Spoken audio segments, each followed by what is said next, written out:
Welcome to Scorched Earth and a general reading for the sign of Sagittarius, Sun, Moon or Ascendant for the month of April 2024. I hope you are well.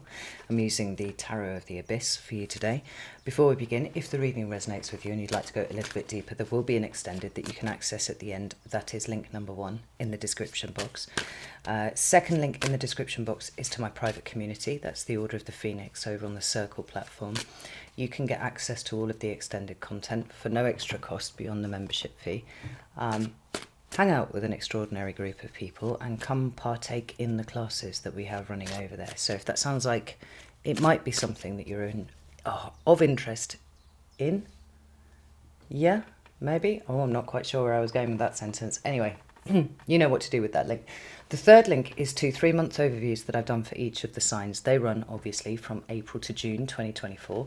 We are moving into tumultuous times, and if you feel like you might benefit, I think we all would, in knowing how that might affect your sign specifically, then that's what these readings are for. Link number 3. Let's get on with this. Sagittarius. Mercury retrograde is so very close, and can't you tell? Sagittarius. Let's flip the camera around and see what's going on with you. Could I have 3 cards for Sagittarius, please? There's the first one. We have the Ace of Cups in your recent past. Let's have current energy for Sag, please. We've got 2. They are the 10 of Cups and the Chariot. Oh. And what about what's coming towards Sagittarius for April, please? Ooh, well, that was a monumental shit show of cards that just came out there, Sag. I'm going to show you what it is. We've got the 2 of Wands in reverse, the World in reverse, the 8 of Cups sideways, and the 5 of Pentacles. I am going to put them back into the deck because that's far too many, but I wanted you to see what there was. We will shuffle them back in, and then if one wants to come back out, it can do. There we go. So, what's coming towards Sagittarius for April, please? 10 of Swords and the 7 of Swords. Interesting. At the bottom of the deck, we have the 4 of Pentacles. Now, that traditionally is known as the Miser card, and you can sort of see why. We've got this chap who's got his arms clamped around these 4 Pentacles. And generally speaking, the meaning of this card is a need to release something that we are holding on to a little too hard. Now, it does have a flip, as all cards have a flip interpretation. And that could be referring to things that are so important they should form part of your foundation. You know, we can sometimes see the 4 of Pentacles as speaking to core principles, and those core principles that must be adhered to.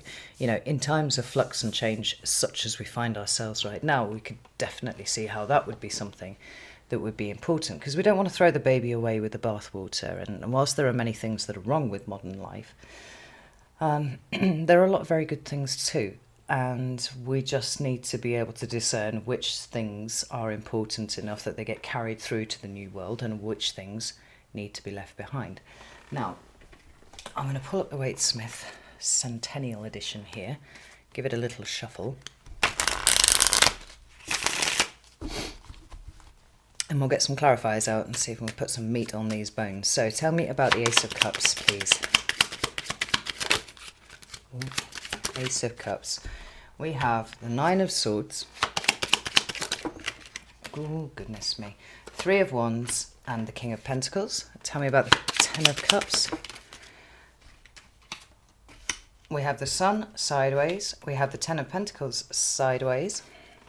Get one more for that, please. Pirouette, and the 2 of Cups. Tell me about this 10 of Swords and 7 of Swords, please. Well, 10 of Swords in reverse, High Priestess in reverse. And we come back full circle to the 4 of Pentacles. Right. The Queen of Swords is at the bottom of this deck here. Give me a second to just tidy these up, because I have rather put them out in a ramshackle fashion. The first thing to note about this is that the theme of endings is really not too far away from you at any point. Here, Sagittarius. We saw it in the World card that fell out before, albeit I put it back in the deck. We've got the Ten of Cups, we've got the Ten of Pentacles, we've got two Tens of Swords. Even the Nine of Swords can represent, you know, an approaching end because it, you know, it's number 9. Fuck me, I'm actually cooking. Let's just close this a little bit because after like 8-9 months of rain and nothing else, suddenly the sun's reappeared and I'm rather out of sorts with it, to be honest. Anyway, there we go.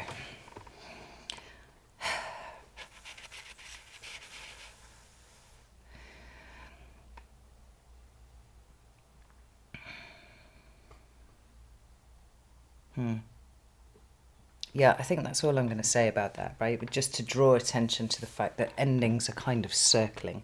Now, that isn't necessarily a good thing, a bad thing. That could quite easily be a good thing. But I'm really struck by the way that the Four of Pentacles starts us over there and completes over here. It suggests some sort of transition is being undergone. There's some sort of transition underway here. And I can't help but feel like it's somewhat kind of bittersweet, to be honest.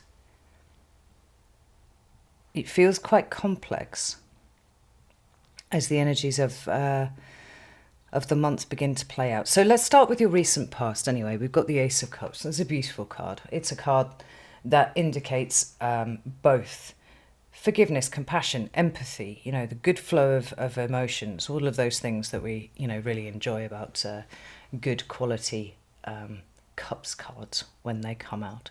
It can speak to a really good relationship with oneself. You know, that being essentially the bar that we set for how we have, you know, how we conduct our relationships anywhere else out in the world. And it can also speak to some sort of, you know, literally as it seems there, like some sort of emotional breakthrough. For you, it feels like it's a release of tension. Something recently has happened, I think very much with regards to future plans, because we've got the Three of Wands there, we've got the King of Pentacles there. Like the King of Pentacles is responsibility, it's duty, but it's also long-term planning, it's long-term building. And so when the King of Pentacles shows up, you can be sure what he's trying to oversee is something that is not just going to show up like that. It is a little way out from here. And we have the Three of Wands. It seems like you've been working in some sort of way towards a bigger, longer term plan.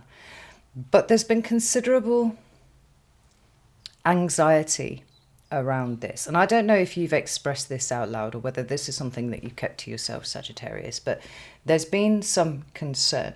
Not so much, I would say, that it made you lose your grip on, you know, your perception of reality. Often when we talk about the nines, we're talking about how you manage whatever suit it represents. So here in the Nine of Swords, it's how you manage your mind. How do you manage your fears? How do you manage your anxieties? Do they manage you or do you manage them? And I think it's been a bit of a turbulent time for you recently, but that Ace of Cups is a really beautiful confirmation that there's been some sort of breakthrough. And it feels like there's been a massive release of tension from you. It's like something's happened. It feels like something's been moved. There's been some sort of obstruction. You know, a feeling of, is something going to work or is it not going to work? Is it going to move forwards or is it not? What about these cards here?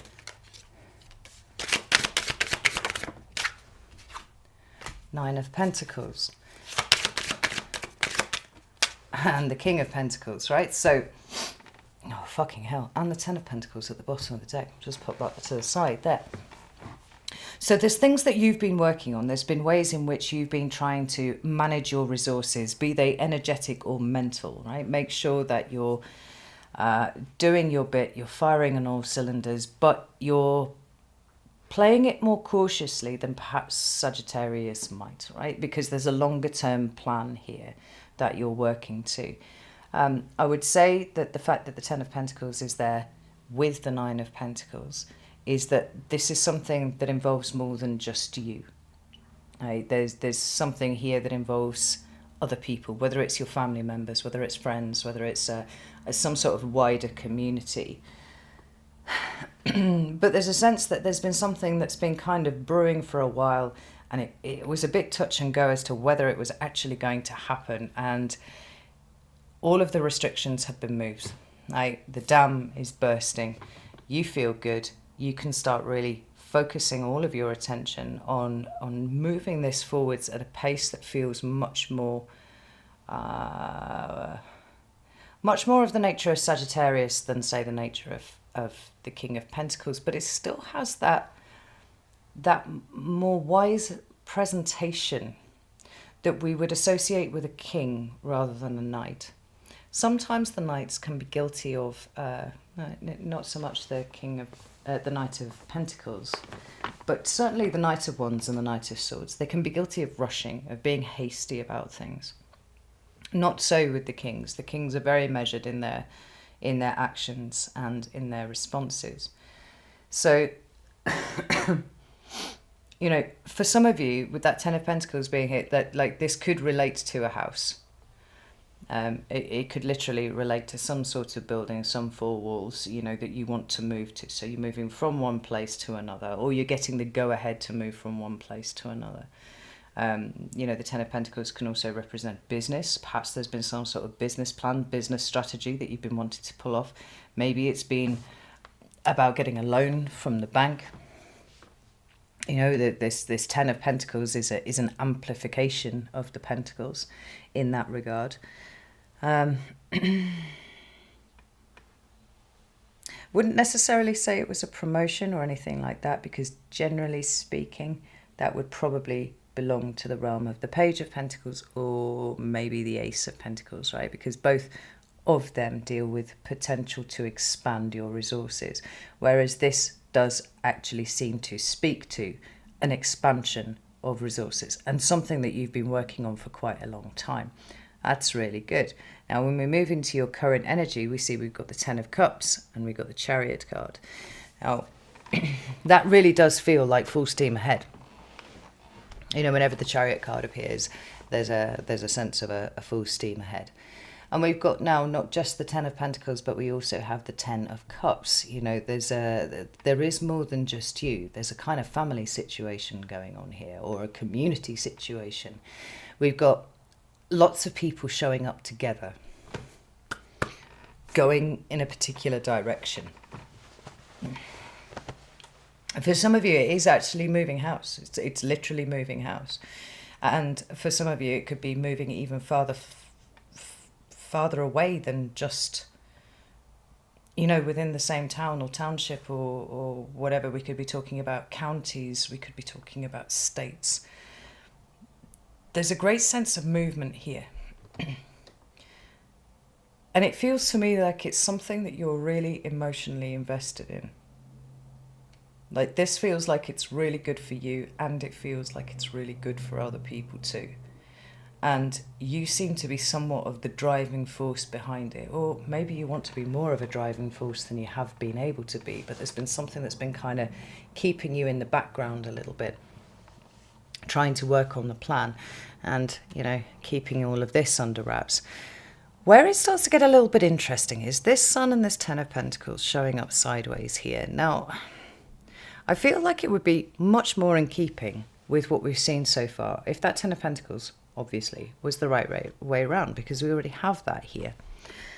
And the Sun is a card of glorious positivity. It radiates joy. It's many things. It's consciousness, it's vulnerability, it's one's inner child. It represents the sign of Leo. And even when it shows up in the reverse, it still augurs very positively.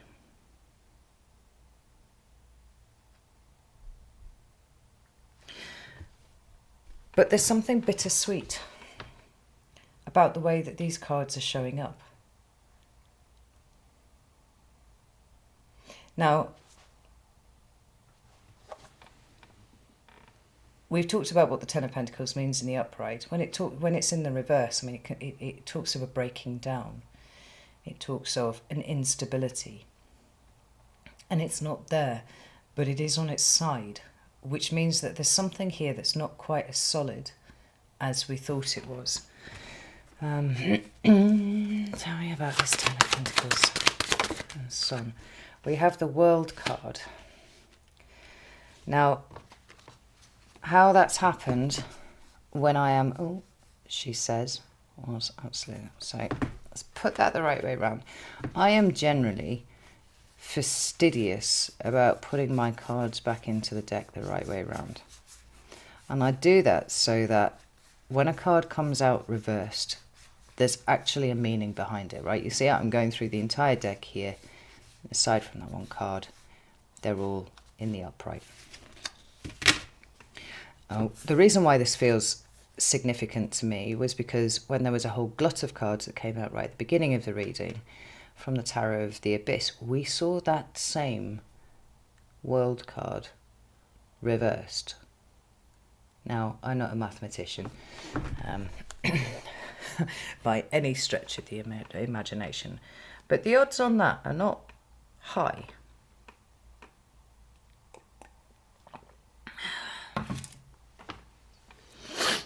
Which leads me to suggest that something is not over, Sagittarius. Something has not actually closed out the way that you think that it has.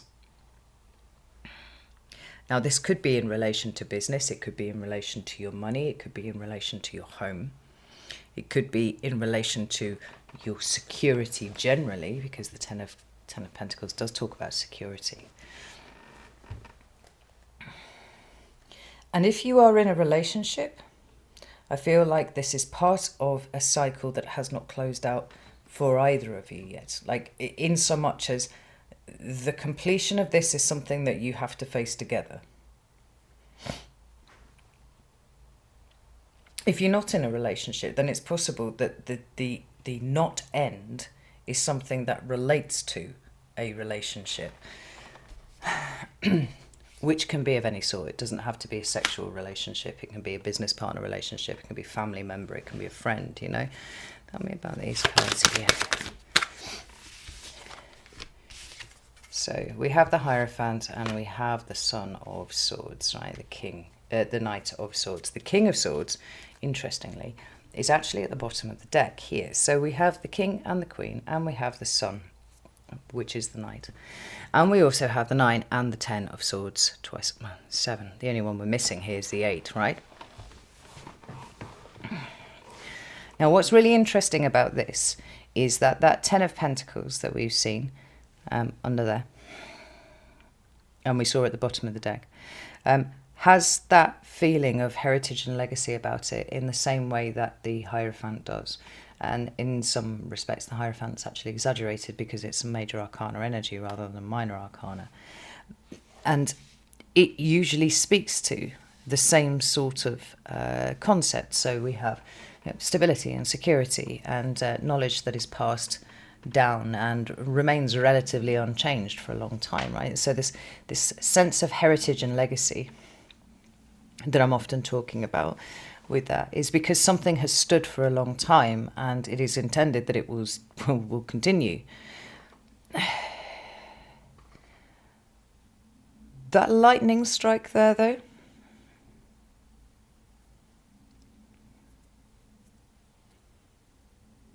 lightning speaks to what does it speak to? Instability? Unpredictability, thank you. That was the word that I was looking for. I completely lost it for a second there. It feels like something about your situation is digging in where you didn't expect it to. Where you thought something was completed, where you thought something was ended, it's not. Now, we've got Taurus.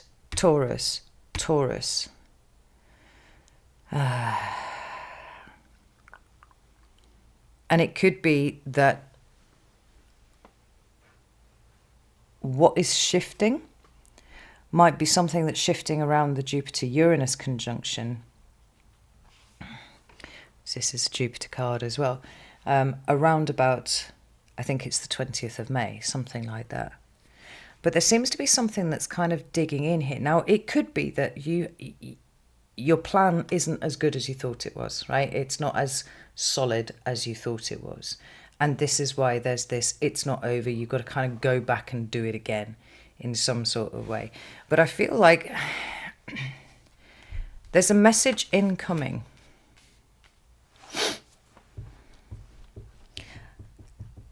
The Knight of Swords is about communication, right? It is the transmission of information.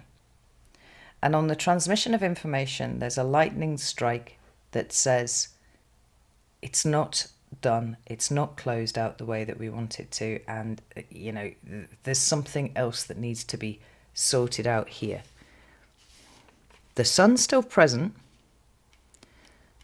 but it's kind of ducked behind a cloud. The Ten of Pentacles is still present, but it's now no longer in the upright and solid and stable the way that we would like it to be. And this Saturnian card, the World, is, you know, Saturn saying it's not time for this to be over yet. There's something else to do. I don't usually pull this many cards in a YouTube reading, but I am kind of curious now. So I'm going to pull out the John Bauer from here. And I'm going to see if there's something, some sort of indication as to what this situation might relate to.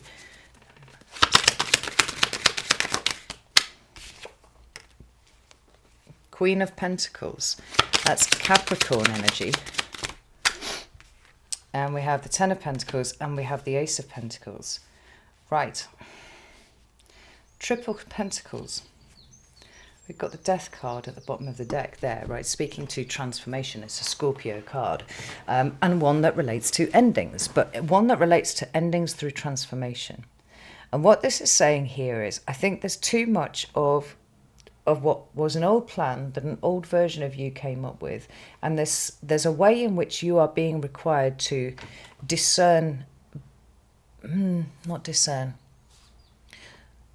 straddle two positions. And one of the positions is holding on to what is important, right? Identifying the core values, the core principles, the core things that have value in your plan.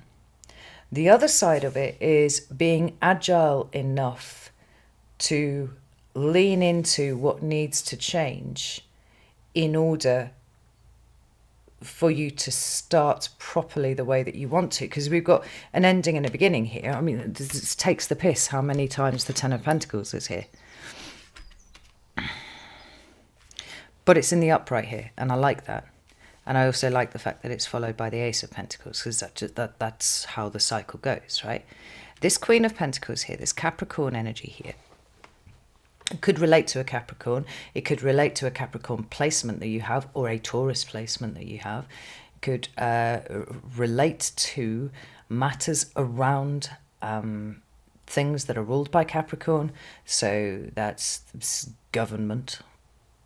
Capricorn rules government and institutions and things with top-down governance, you know, that's Capricorn stuff.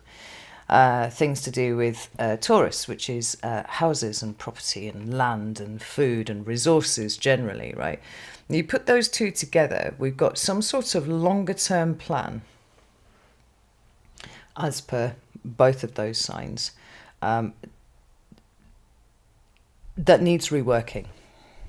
I'm just going to put it as simple as that, Sagittarius. It needs reworking, because the Queens make sense of whatever suit they represent, right? We've got the King of Pentacles. He is the active expression of a plan that you have put in place. Like, he's out there and he's doing the job. He's overseeing it. He's doing the thing. But here, in order to get from the 10 to the Ace, we're actually having to take a step back and make sense of whatever information has come in, whatever kind of adjustments need to be made. You know, sometimes the Queen of Pentacles has a bit of a reputation as a bean counter, right? She's got that kind of accountant quality, where she's making sure that she knows exactly how much money she's got coming in and exactly how much is going out. And it seems like there's a mismatch between what the king thinks he's doing and what the Queen says is possible. That's another way of looking at it. But in whatever sense that it applies, we're taking something off the boil. Because something needs to change, something needs to transform before the completion occurs properly. And by extension, the new start that you are looking for. This feels like a false start. And it feels to me, in very short order, you've got to work out what this is and see how this is kind of holding you back from truly throwing yourself into it the way that you need to, because something needs to change. And it could be something, material. It could be that there's more money that needs to be paid to something. There is the possibility that you need to completely overhaul your budget. For some of you, there might be the possibility that you need to consider taking up a job or something like that to bring in a little bit of extra money short term to effect some sort of change. It's really strange, because then when we come into April, we've got the Ten of Swords, the Seven of Swords, the Ten of Swords reversed, the High Priestess reversed, and the Four of Pentacles. Now, the Ten of Swords isn't generally considered to be a comfortable card. And here's probably where we should have a bit of a discussion about the nature of the tens. I've been doing this a lot for months, actually, right? So we have negative, so-called negative, and so-called positive tens. Ten of Cups and the Ten of Pentacles, the ones that everybody wants to see, right? Because they are essentially the happily ever after of the tarot. Yes, we worked really hard. Yes, we loved each other enough. And now we get to ride off into the sunset and everything's cool. The so-called negative tens, the Ten of Wands and the Ten of Swords, represent pain and burden and difficulty. And they're the cards that people want to see in their readings a little less, and understandably so. But what all of these cards have in common is they do represent completions. They represent ends. And that's where the flavour of these tens starts to change somewhat. Because if they represent completion, then a Ten of Swords and a Ten of Wands is an end to that which is painful, an end to that which has been hard work, an end to that which has been burdening your soul. Right? And in the cessation of that energy, it's replaced with a relief. Right? It's actually replaced with the Ace of Swords and the Ace of Wands, which are really, really good cards. Right? There is a cycle that's being completed. It was kind of rough. We didn't enjoy it. But now we're on to the next phase. With the Ten of Cups and the Ten of Pentacles, we can't say the same is true. We can't say that people welcome it when those things come to an end. And that's where things start to get difficult. And that's where those two cards become actually relentlessly negative, because it's not knowing when to let go of something. The only thing that remains consistent throughout life is the fact that everything changes, right? Even our life status changes at some point. And so if we try to hold too hard to a happily ever after without noticing that it's time for it to evolve and grow into something new, then that's where it becomes not a source of joy and love and comfort and stability, but it becomes something that traps us, becomes something that feels emotionally insubstantial. Now, the reason why I've run all through this with you is because it's interesting how Ten of Pentacles abound here. Some sort of material plan, involving a house, involving your business, involving something along those lines, right? And we have the Ten of Cups as well. These are showing up together. But then over here, we have the Ten of Swords together. Now, to add an even more complex dynamic to all of this, we have on the top here the secondary version of the Ten of Swords as included by Anatorian in the Tarot of the Abyss. The first one is modelled on this one here. It was recognisable anywhere. But she's included an additional one, which is this Ten of Swords. And I love it because it's a totally different way to look at the energy of the Ten of Swords. In fact, it encapsulates in an image what I've just tried to explain through the nature of the tens, right? Because here what we've got is wisdom and age and experience and maturity. We've got something that is actually inherently welcome by way of the suit of swords. You know, both of these characters on this card represent in their own way wisdom and experience. The old man through age and his, you know, maturation, and the owl just symbolism, you know, symbolizes great wisdom.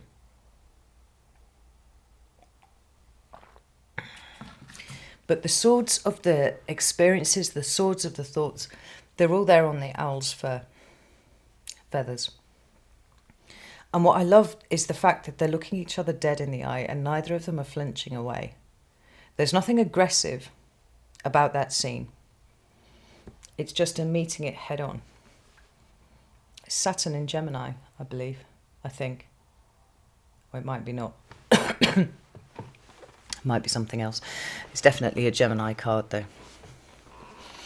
So, we've got this kind of complex dynamic of things that are trying to end, things that are trying to complete, fulfillment of projects and intentions that we're trying to bring around. It feels like there's a very complex dynamic at play here.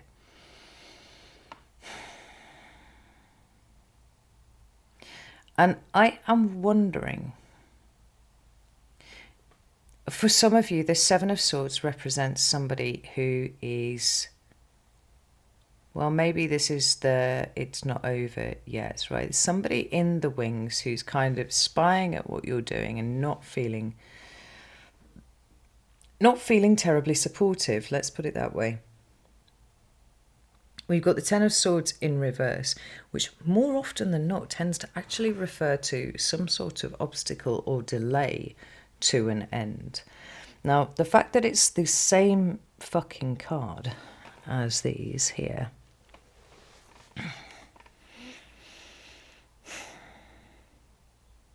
makes me feel like the full extent of whatever hasn't completed properly isn't really revealed to you. Not through April. You can get a hint of it, but that High Priestess is in reverse as well. It's almost like she's closed down to the energies, right? So your intuitive leaps that you are so capable of making feel like they're a little bit more elusive than usual. I think it's fair to say that when it comes to the decision-making process, it's considerably more usual for a Sagittarius to listen to their gut and see what that says than actually to think things through logically. No shade, Sagittarius, it's just the way that you are, right? But there's something about April that is demanding that there be logical, thought-through processes, and you rely a little less on your intuition than usual. Now, it's possible that this High Priestess actually doesn't relate to you at all, and what we have here is a character who is showing up in a less than honourable position. One of the meanings that's attributed to the High Priestess that I absolutely despise, I cannot bear it, is the High Priestess as the other woman, right? Now, I can't bear it because I'm not interested in love readings, and I think it's so fucking reductive to refer to the High Priestess this way. But because she is silent, because she does not speak, sometimes she can be an energy that sits on the side of something, right? There's this kind of secretive demeanour to the High Priestess, and it's somebody who can sort of sit on the side and has a secret agenda for something that they don't necessarily reveal to you, almost certainly wouldn't reveal to you, that you would remain completely oblivious to until such time as they chose to reveal it.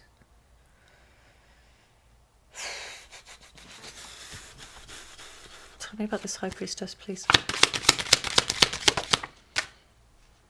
So we have the Hierophant again. This time showing up sideways.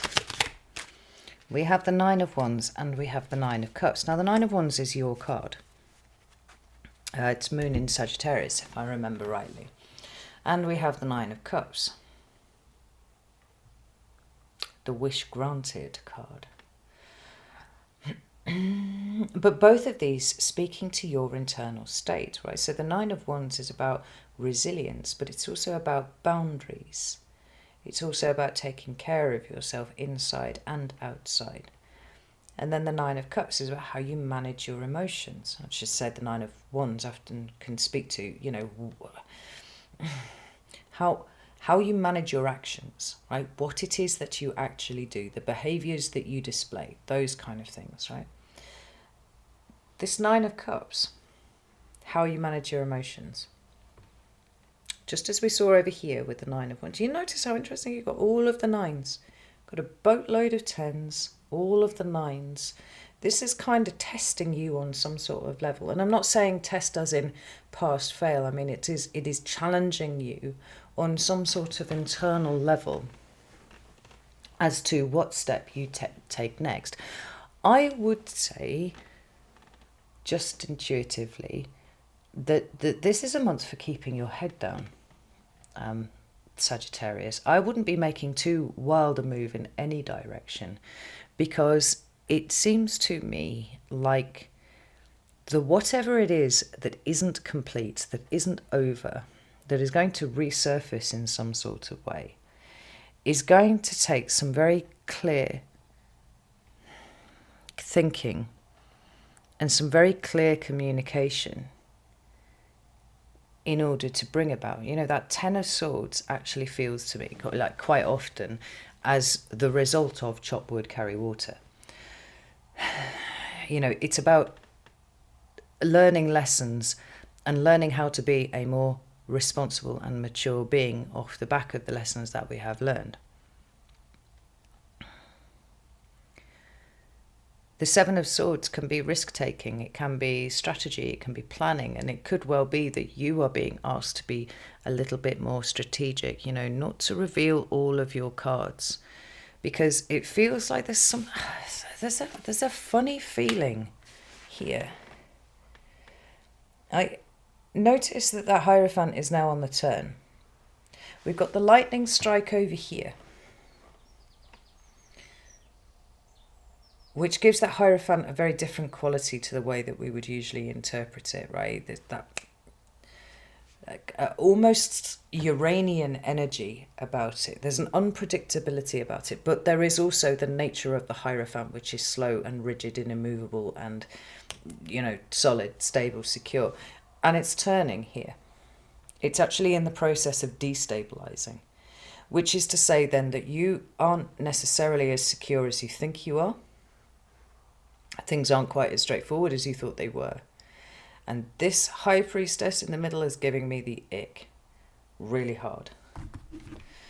Tell me about the High Priestess.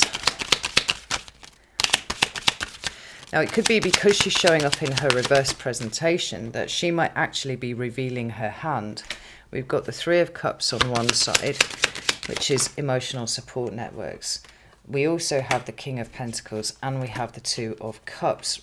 All of these kind of speaking to wider relationships, like one-on-one relationships, and perhaps that is the High Priestess plus you, possibly, as the King of Pentacles. And then we've got everybody else with the Three of Cups.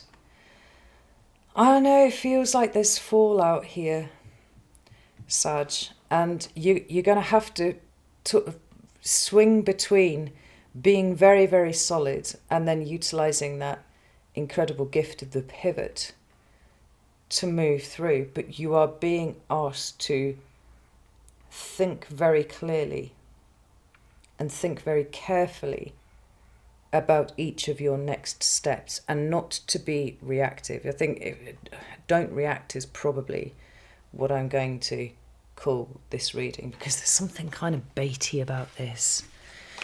You know. Now, although this kind of sounds negative, I do feel like this is, because the hand of Saturn seems to be all over this in some sort of way, this is improving things for you moving forwards. The fact that the whole reading is flanked by Four of Pentacles, and we are just about to go into a Mercury retrograde, which it is in your sister fire sign of Aries, and it will be lasting for the majority of April. I think it's quite a long one for some reason this time. It starts on the 1st of April and it runs through to the 25th. So it's, like 25 days. And then you've got the cool down period afterwards, which is another 2 weeks. So basically you're looking at mid-May before you're free of that energy. And a Mercury retrograde is about going back over plans. It's going back over, it's review, it's reassessing, it's reanalyzing, it's reintegrating. It's anything that you can put re at the beginning of, that's what that period is about. And in that time, we can have unfinished business resurface. There's something resurfacing here. And it could be that it's been something that's been hidden from you. That could be what the High Priestess would be talking about, right? So that would be something that is being hidden from you. But then that likely would be something revealed. You could find that there's been somebody who's been shit-talking you really fucking hard. It's somebody who you thought you could trust, who's been shit-talking you to groups of people. That's one way that you could see this playing out. But it's like there's a challenge of your internal stability. And an exhortation to move really carefully. Don't take a step until you know exactly where your foot is going to land. And once it's landed there, give it a minute. Because it feels to me like April's going to shuffle something up in an unexpected way that's going to bring to light exactly what hasn't been completed. And I mean by completed, some sort of situation that is not in the ground and dead and buried like it should be.